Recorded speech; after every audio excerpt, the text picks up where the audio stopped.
EA Sports. It's in the game. When we sat down and we started thinking about the design for this year's game, one of the things that we thought was missing from that game was the whole experience of an interaction between a golf pro and his caddy. We've been studying this for a significant amount of time, and we wanted to make sure that we delivered something where once you played with a caddy, you'd never ever want to play without one. If you've played a number of the previous Tiger Woods PGA Tour games, when you got to this year's game, you would say to yourself, this is very much a different experience. Yeah, I think a player-caddy relationship is vital. I certainly have leaned on my caddies throughout the years for information, their opinions.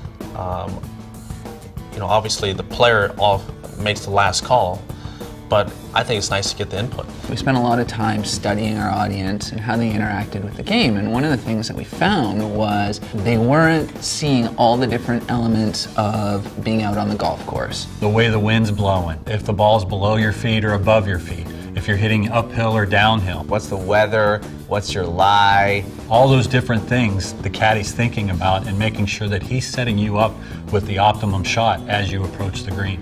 What the caddy does, he actually simulates the shot starting at the green all the way back to the tee. So when the caddy sets up your drive, for example, what he's really looking at is where that drive's going to land and how it sets up your second shot or your approach to the green. So as you're playing the game, the caddy gains experience based on how many times you visit a course, how good you're playing the course, the level of your golfer, based on our course mastery.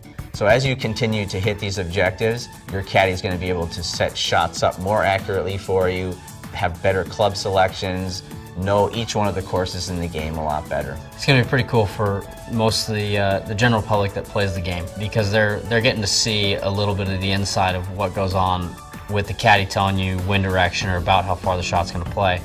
It's going to let the general public realize that there's a lot more that goes into just stepping up and swinging at it as hard as you can.